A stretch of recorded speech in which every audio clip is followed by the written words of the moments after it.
Hey everyone, hope you're doing well today and enjoying your early evening edition or early late night, whatever, late night edition of the Let's Talk Wrestling podcast. My name is Raphael Garcia and today is what's today? Thursday, April 18th, and it's 1:40 a.m.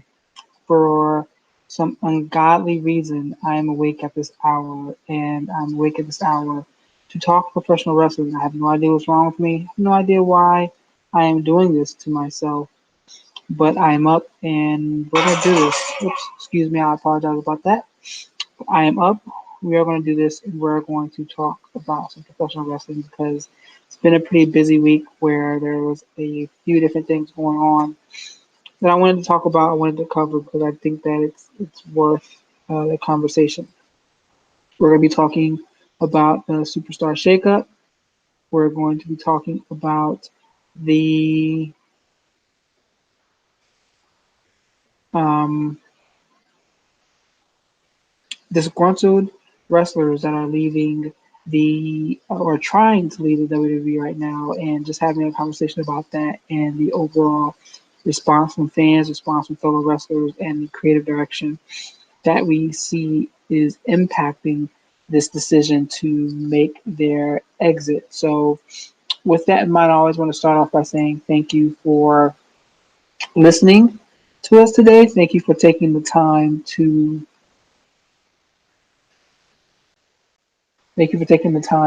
join us. And please be sure to hit the subscribe button to not miss out on anything that MMA Ratings produces. As always, we have this show on Wednesday, and I think we have our Thursday podcast, which is all every Thursday at 10:30, where Shawan and myself are back to talk about mixed martial arts. So as always, thank you for hopping on and listening to the show live, listening to the show when you have the opportunity on demand on YouTube. We thank you for doing that. I have some pretty big plans for this podcast. Both of the matches that I run, I just got to sit down and kind of formulate them and get them out and get them done up correctly. But as always, we appreciate the support and appreciate you hitting that like button, hitting that subscribe button, and sharing this content on your social media. As always, you can follow us at MMA Ratings Net on Instagram and Twitter. And you can also follow me on Twitter at rgarcia_sports, where I'm always talking about professional wrestling and everything from mixed martial arts, football, basketball, and everything in between. I talk about a bunch of different things there, so be sure to catch what we're doing. And I thank you for the time that you are giving me today. So, with that in mind, we're going to go ahead and jump right into what we saw this past week, where we have the Superstar Shakeup, which occurs every year after WrestleMania, where stars are moved from one show to the other in the hopes to shake things up. And this year was pretty interesting because, as with a lot of things that were going on with the WWE, I wasn't too excited about this shakeup because I knew going into it, to me, it felt like we were going to be getting more of the same. That even though people were going to be getting moved from one show to the other, it wasn't going to do anything to give us any new storylines, any new characters, anything new to get behind. Like, we are missing out on the nuanced stories that occurs or used to occur within professional wrestling, those shades of gray stories, and it is hurting the overall product. We're going to talk about the ratings and issues that WWE has had within that space as of late compared to last year. I don't have the data. I just saw something that was sent out and pretty much caused a pretty widespread conversation on social media today and yesterday. And I think that there's something to kind of divulge from there. And while the shakeup isn't the catalyst for these problems, I think it is indicative of the creative direction we see going on in WWE today. And I hate to use the word lazy. I hate to use that word when talking about creative because obviously I don't work there. I don't know what their meetings are like. I don't know what goes on backstage. But what I often ask myself, why do I still watch this content, especially when there's so much going on in professional wrestling? If you didn't know, We didn't see like AEW is going to be going on. I think it's TNT, and they're going to have a show called Tuesday Night Dynamite. They're going to have their content there. No, I haven't really looked at any details in reference to that, but I will be watching at least from the start and seeing what they have to offer. I'm not going to say I'm going to sit here and fully support them through and through. I know we have Double or Nothing this month coming up. When is that? Let me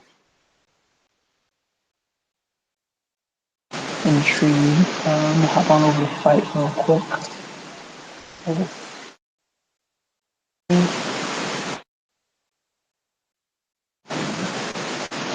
Wrestling. Let's see.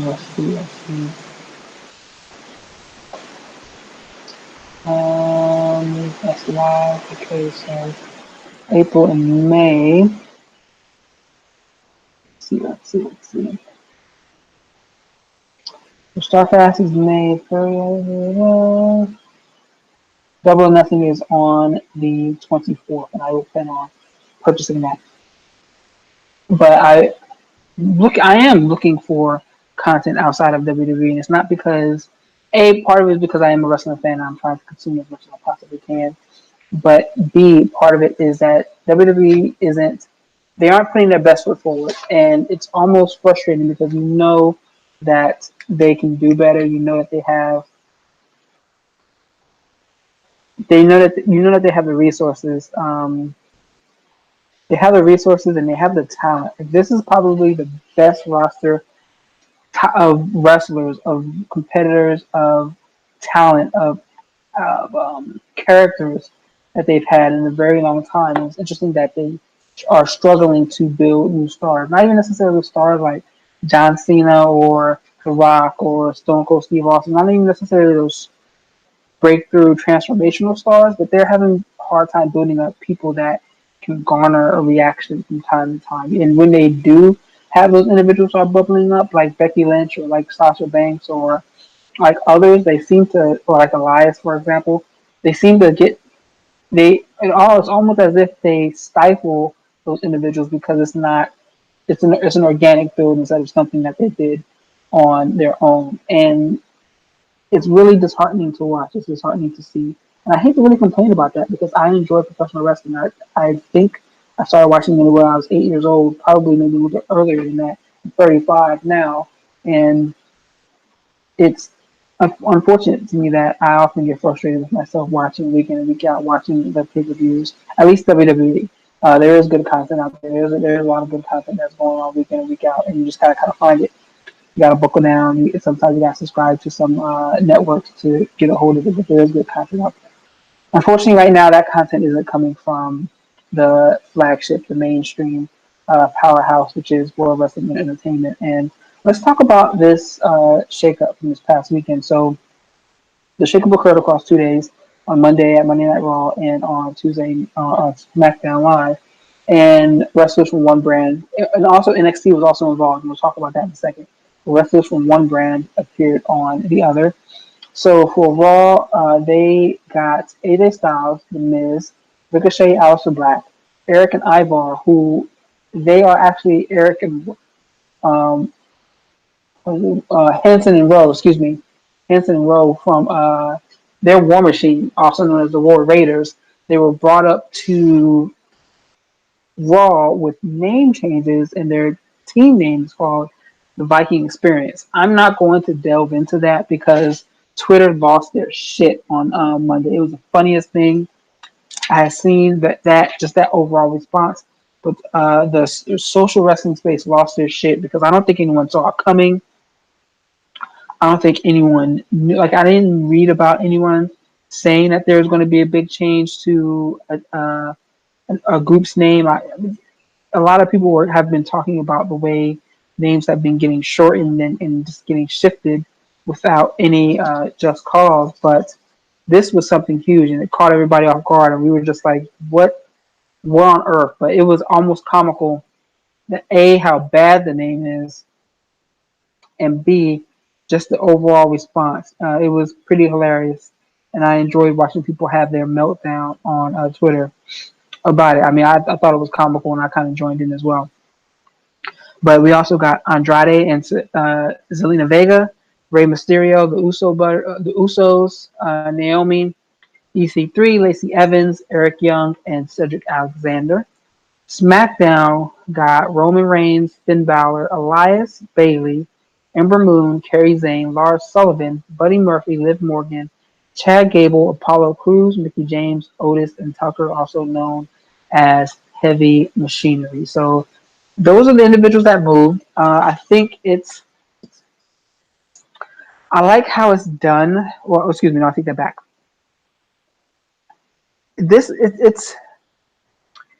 It's different than how it used to go down years ago, probably about 10 years ago.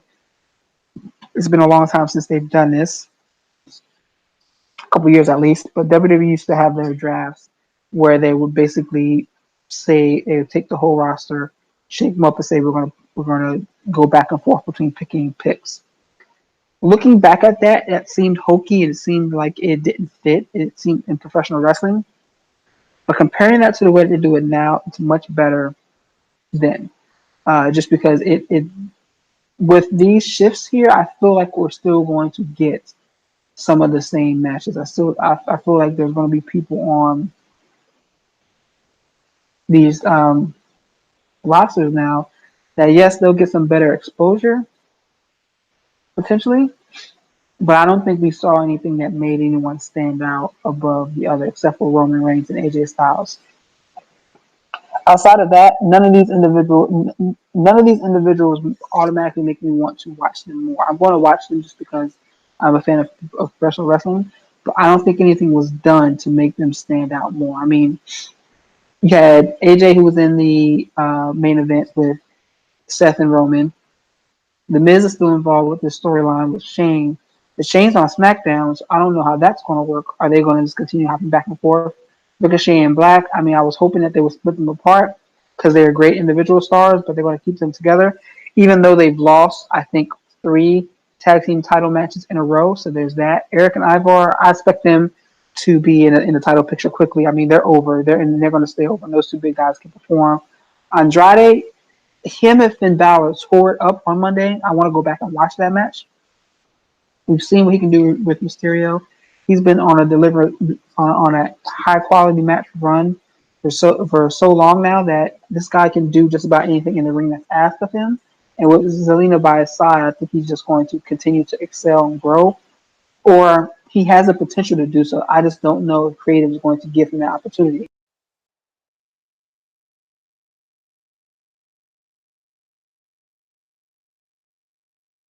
Sorry, I had to take a drink there, but he's someone I'm definitely going to watch because I think that he deserves to be in that mid card feud, mid card title picture for right now. And I wouldn't have been mad at him at WWE Creative if they would have put the Intercontinental Championship on him on Monday and then moved Finn. I believe they were supposed to move Samoa Joe. That's what everyone's saying, but Samoa Joe's been sick, definitely ill, from what I'm hearing. So he was not on Raw on Monday. You have Mysterio. He got squashed by who did he get squashed by? Lars Sullivan. The Uso Brothers, they had a match. They beat Rude and Gable. I believe that's who was they beat. And you saw Gable got moved. Naomi, she's married to Jay, I believe, I think. And she obviously they moved her with her husband. EC3, he's an individual I'm writing a piece about because I think that creative has missed WWE's missed the boat with him and it almost seems malicious. Lacey Evans, she's going to be in the main event picture. I expect her to have a title on her waist at some point in time this year, just because she has that look that WWE likes. Blonde, tall, athletic. She's a mother. She was a former Marine. She checked all those boxes. Her character sucks.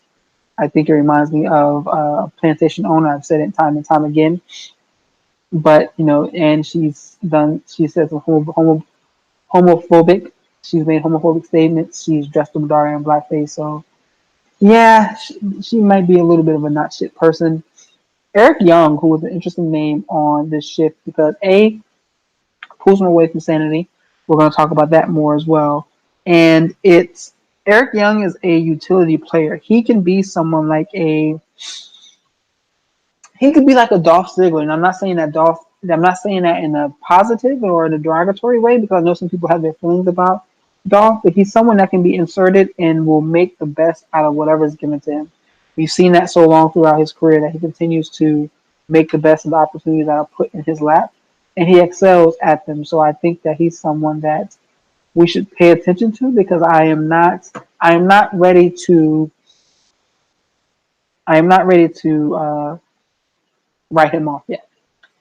Cedric Alexander, we're going to talk about that as well too. I think he is one of the. I don't think he's not going to benefit from this the same way I think Mustafa Ali benefited from being on SmackDown, and the same way I think Buddy Murphy is going to benefit from going to SmackDown because Alexander isn't the character as those two guys. His charisma is not there, and fans don't get behind him in the same way as a character and as a personality as they do with Murphy and Ali. So I think that he's going to struggle in that area, even with Leo Rush there too. I think he's going to struggle in that area, but we know he can do some great matches.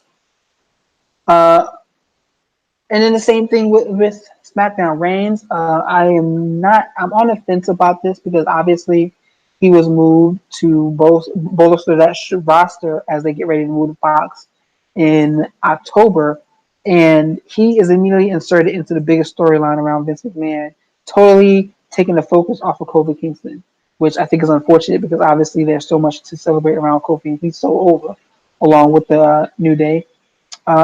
Finn, Finn's gotten boring to me, which I thought almost could not happen, but he's gotten boring to me. I was hoping he would drop that title to Andrade before he left. I wouldn't be mad at seeing him have matches with Elias, dropping the title to him maybe, or even dropping the title like to a Buddy Murphy or Chad Gable. I know that those guys would have some great matches with Finn, but I doubt that that's going to happen. I don't see him in the main event picture either. Maybe a heel turn for him would help, but I'm just not sold on that. Elias, I hope they really kind of elevate that guy. They were for a little while, but they cut the legs out from under him. I do think he's someone that can get over with this fan base and someone that can really deliver for an extended period of time.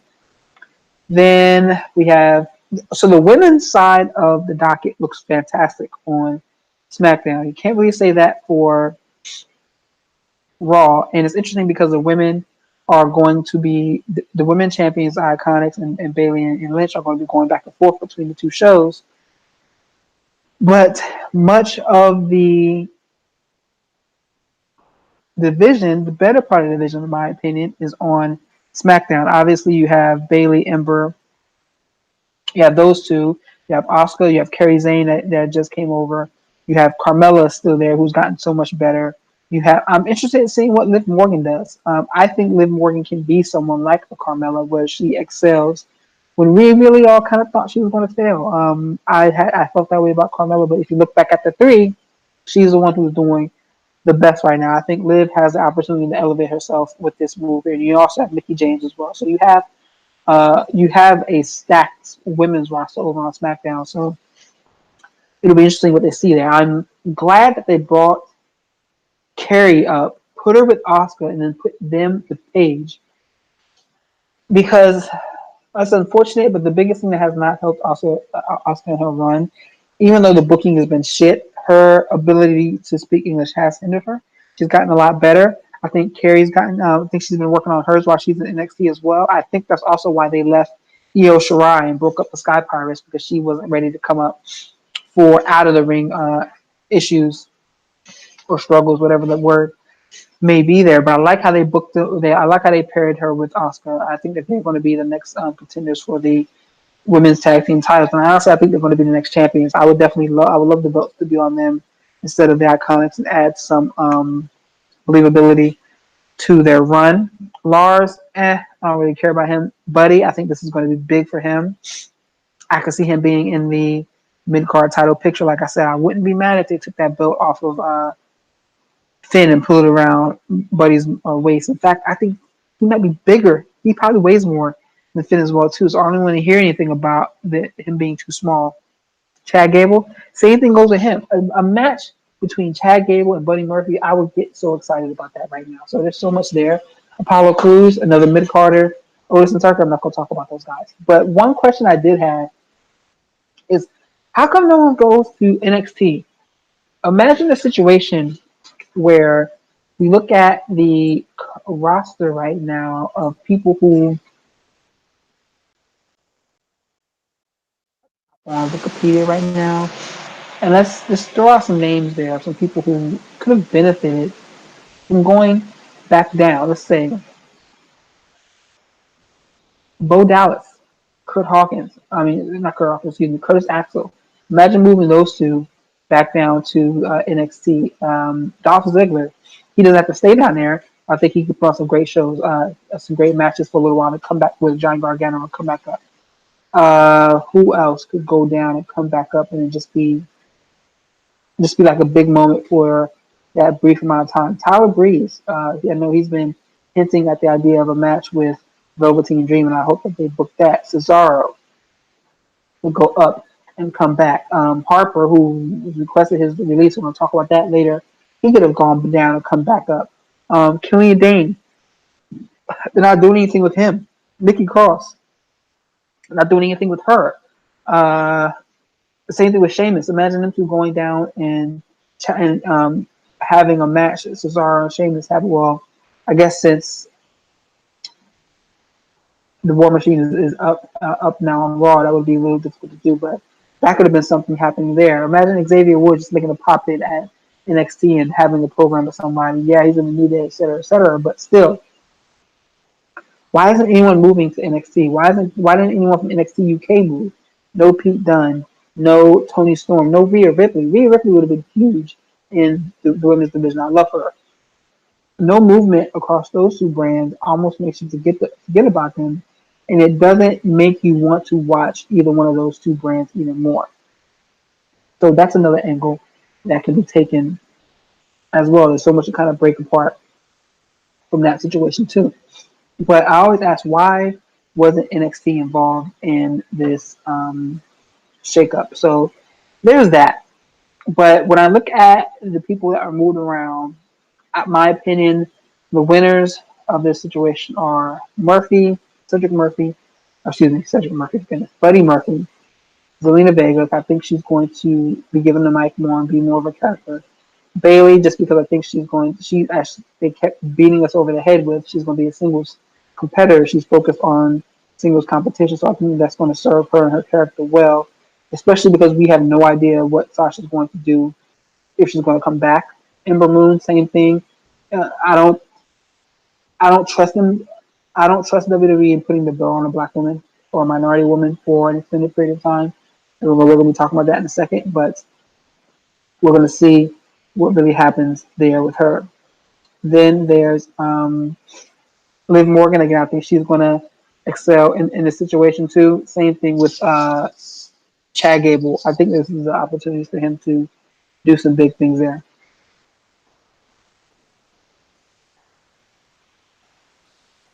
Let me get another sip of water real quick.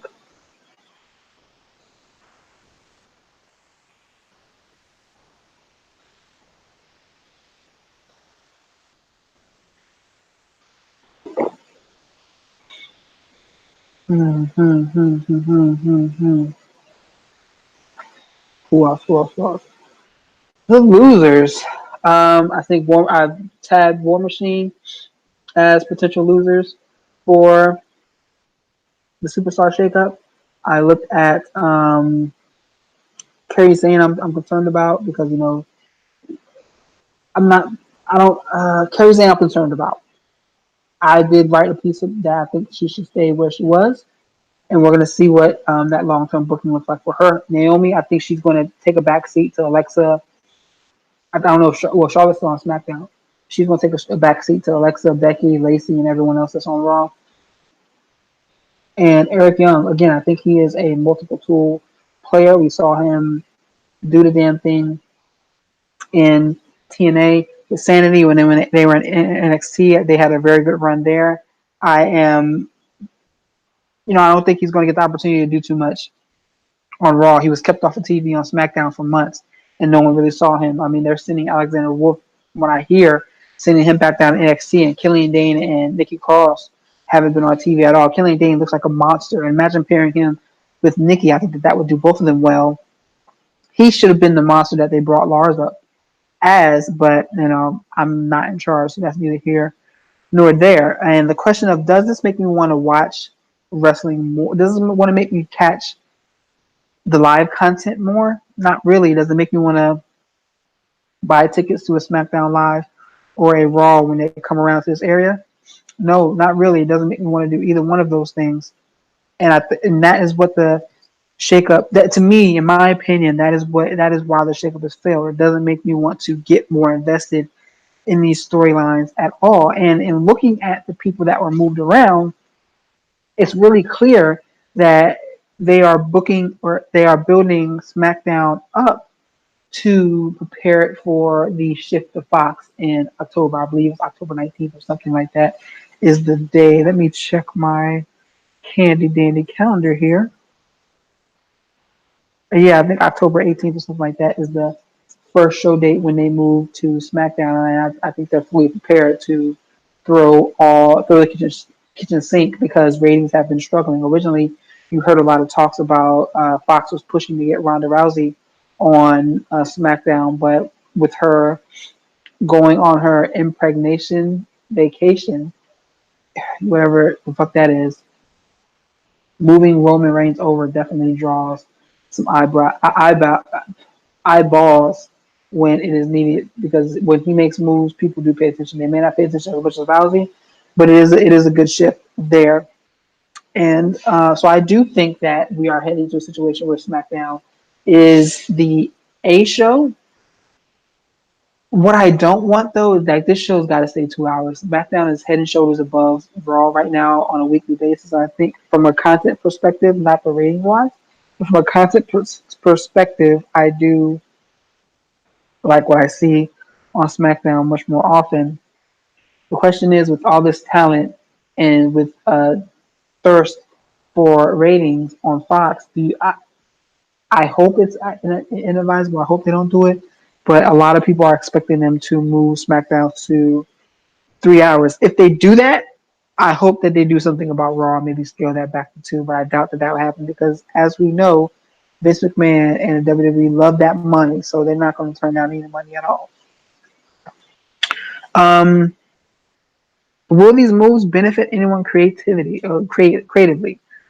I don't think so. I don't think we're going to see anything different about any of these characters. We're not going to see any nuanced pieces. We're not going to see any new alliances or anything that makes you think new, make you think, oh my God, I got to stop and watch Raw this week because X, Y, and Z is going on and I've never seen that before. I don't think we're going to see that. And that's the unfortunate piece of this. We're going to get more of the same just because. And I think, and that misses the mark for me. Wrestling is supposed to be about something that catches my attention and makes me want to tune in and day out. And what we see from the shakeup just doesn't make me want to do so. It doesn't leap off the page to me. So there's definitely that. I wanted to also talk about, let me see. So with that, as I talk about creatively and the direction of WWE creative, I want to also talk about what's going on with upset wrestlers in professional in WWE. My list, the list I have written down right here, and it might be longer. Right now, are the wrestlers that have asked for release in the last few months.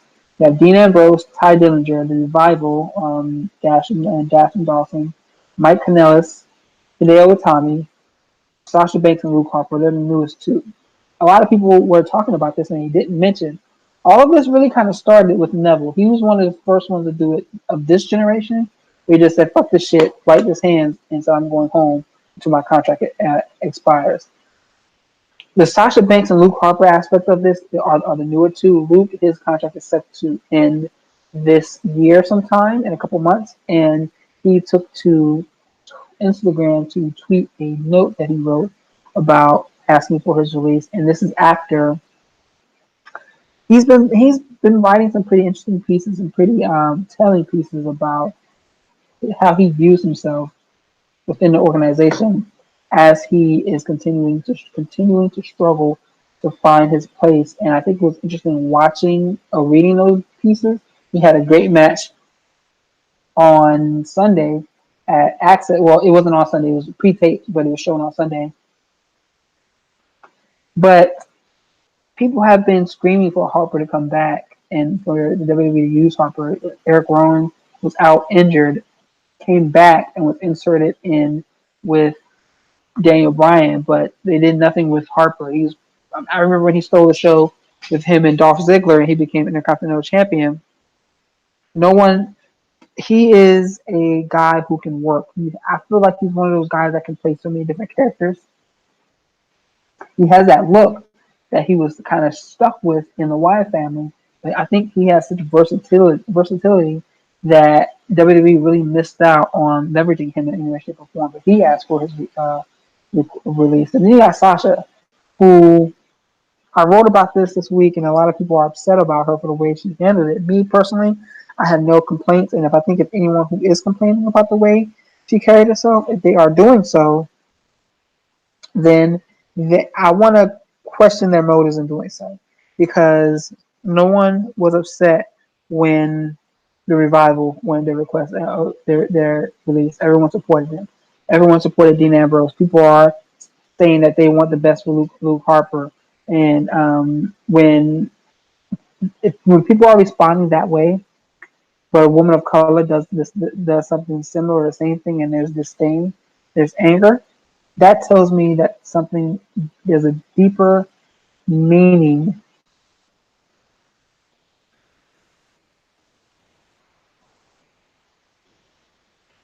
There's a deeper meaning behind the animosity here. Sasha's not entitled.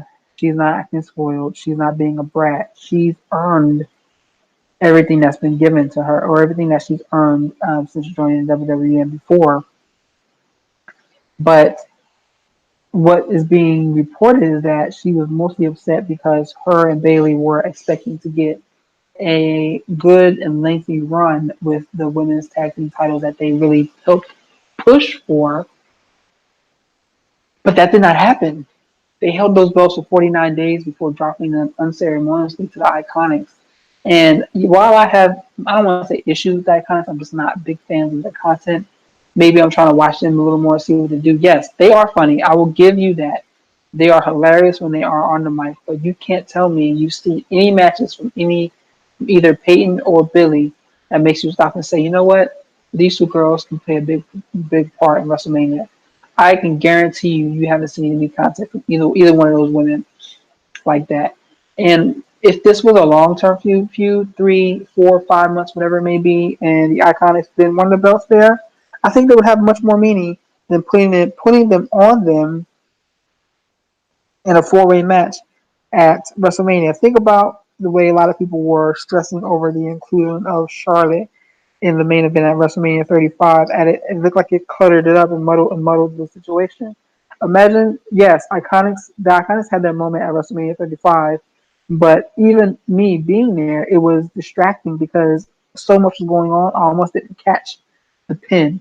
Think about what it would have been like if Sasha and Bayley dropped the belts to Iconics at SummerSlam after a long and lengthy build-up. I would have been much more here for that. And on top of that, I think this marginalizes an opportunity for the women on the roster, because I was hoping I would see like Sasha and Bayley put on a 4-star match with the Sky Pirates. I would like to see them. I wanted to see them do so many different things, but that did not happen. Now they are just kind of sitting there, and they're going to be on the Iconics, but the Iconics, in my opinion, are more of a comedy act, and comedy acts don't translate in the ring for me all the time, especially nowadays, because a lot of those comedy acts aren't that great at wrestling. But that's neither here nor there. I am not upset about these people asking for their release. If you are unhappy with your current employer, you have every right to say, "Hey, I'm going to step away and I'm going to find someone that wants to work with me the way I want to be worked with." It always reminds me of old RED quote. I mean, old from I think right before him and Jerry Lynn started having their feud that led to that I don't think it was the best of 7 series that they did all those years ago, maybe 1998. But it always reminds me. This situation reminds me of something that occurred back then. Let me see. It was a quote from RVD that said, "If I am more valuable here, then that means I'm more valuable somewhere else. And for some of these names, Banks, probably the Revival, Dean, they are definitely more valuable in other organizations. They're very valuable in WWE, which will boost their value to other organizations outside their company. The rest of the names, Harper might be the next. Harper is the biggest name, the next one after those three. I expect him to have an opportunity to kind of do what he's doing in his career. The rest of them, you're probably going to struggle. Neville was off TV for about 6 months, came back to a huge pop when he showed up in Dragon Gate, showed up in Defiant, showed up in so many different other places. He now is going to be on All In, going against Hangman Page. Everyone's not going to have that type of response. I am a big fan of Neville, and I think he's been doing some great work, but he could be doing more behind WWE to an extent. But I am a fan of his work, and I feel like he was one of the first ones to really kind of kick off this mass exodus. Like, yo, I'm not happy here, and I'm out. So the question is, just how concerned should the WWE be? Well, when you look at things like ratings, and Voices of Wrestling tweeted this out today, that Raw is down 9% from last week's number, which was poor. They're down 26% overall versus last year's numbers, and they're down nearly a million total viewers last year as well for this week. So think about that. Like they're losing they're losing viewers left and right, but they aren't. It's almost as if they aren't doing the work that will help them show their work. And Banks, in my opinion, has a lot of value. Harper has a lot of value. The Revival do, and Ambrose. So I'm looking forward to seeing if how this situation plays out and if they are able to leverage themselves out and into a new market space. I believe Ambrose is the one that did not sign his new contract and he's out. Um, Banks has a contract. The Revival supposedly signed their contract. I think that's what we all did back then. But there's so many different questions about what these guys are going to do next. But the fact that there is a next, there is a AEW, there is a New Japan, there's a Ring of Honor, there's a Dragon Gate, there's a Defiant. There are so many different opportunities there that it does provide some solace to the groups. And I mean, that's why they're okay, kind of be like, all right, I'm out. But at the same time, I wonder what's next for all of them because will this matter motivate other people to be like, yeah, fuck you guys, I'm not doing this. I'm out. We're still a long ways off from that, but all of this stuff is kind of conjoined at the hip because if the WWE was as exciting as off the wall as it was during the 90s, you and I probably would be watching much more, consuming much more content. There would be much more stars, many more stars on the shows, and unfortunately there isn't. You know, we can't go back in time. We can't bring back the Attitude Era, and while people sit and talk about it, the Attitude Era wasn't 110% great. But WWE Creative needs to do something to keep these individuals from becoming Ambrose and going public with it. Like that's a big piece as well. Going public with it is going to it just gives a negative perception of this organization. And like for example, with um, Andrade Almas, who was talking to Roosh about where he should sign and said, you know, maybe you don't want to come to WWE right now, you know, because he was upset for a while. There's no, I haven't heard any pieces about if he still is, but his being upset caused the WWE to miss out on someone that's very talented. So that type of impact is going to be an issue within this roster, and it'll be interesting to see how that kind of plays out. That I don't know if this is an immediate boost to the independent scene because we don't know how much of a draw these individuals are by themselves. We're going to find out if they all lose and start hopping on some of these bigger shows. We will find out, but we don't know how big of an impact that will be to the independent scene. Overall, you know, my opinion is that yes, there should be some concern about the creative direction of the WWE. They're bringing in a lot of revenue from a lot of different places, which is fantastic. But as their competitors rise and as their competitors gain more steam, you have to wonder what WWE is doing creatively that will keep them ahead of the game. They've been here before. They have the money to deal with this. Uh, AEW does have a big group behind them backing them, which is amazing, which is also important for professional wrestling today. But WWE creative and WWE leadership should be concerned because their lackadaisical approach, I think, will hurt them overall, and we will start to see that maybe 1, 2 years down the line. So, with that in mind, thank you everyone for listening to this content today. Thank you for taking the time if you listen to us live, or if you want to go up to the subscribe button and set yourself up to be able to listen to us whenever you want. Please feel free to do so. Also, share this content on all your social media channels. Let everybody know you're thinking about it. And as you prepare to start the second half of your week, again, feel free to follow me at MMA Ratings Net, or excuse me, follow the group at MMA Ratings Net on Instagram and Twitter. You can follow me at rgarcia_sports. Thank you, everyone, and have a great rest of your week.